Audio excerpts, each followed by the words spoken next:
Toyota Vios. So ayan, kung makikita nyo, wala na siyang karga, no? So tunghayan nyo ito at sabaybayan nyo itong video natin, no? Kasama si Jaylord. What's up muli sa atin mga kompre? So nandito tayo para i-leak-test yung Vios ni Sir. So nag-pressurize muna tayo dito. At kung makikita nyo sa fittings is meron talaga siyang leak. Tip nga po pala sa mga customer na bibili ng second hand na sasakyan. Una-una i-check nyo yung piping niyan dito sa harapan ng sasakyan nyo o doon sa underhood. Ayan yung sa may kinakalas. Sa Toyota, ganito yung itsura niya, no? So, check nyo yan kung naglalangis. Pag naglalangis, ibig sabihin nagbabawas ng refrigerant yung ang sasakyan. No? Kahit sabihin na ni seller na napakalamig ng aircon ng sasakyan na yan, bago nyo bilhin, i-check nyo pa rin yung mga fittings. Kung may mga kasama kayong mekaniko o technician, mas mainam po na ipacheck muna natin yung kanyang aircon and then yung makina.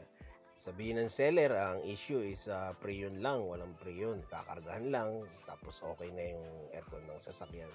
So, ang akin lang po, no, ang pre-yun po hindi po mawawala kung wala pong leak yung sasakyan o namang aircon yan.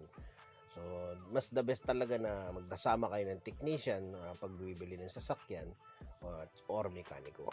So, mabalik na tayo dito. Ayan, kung nakikita nyo, nagmamoisture na yung tubo niya. Pinalitan namin to ng O-ring kasi yung O-ring niya is hindi na rin ganun ka quality. So, nagpalit na kami. Tsaka yung cabin filter niya, papalitan na rin natin. And then, maglilinis din kami ng window type dito. Pinasabay na rin kasi ni madam o ni mother. Kung nakikita nyo yung aircon niya is nagmomolds na. So, hindi raw sila nawawala ng sipon at ubo dahil dyan. Kung nakikita nyo naman, yung dumi.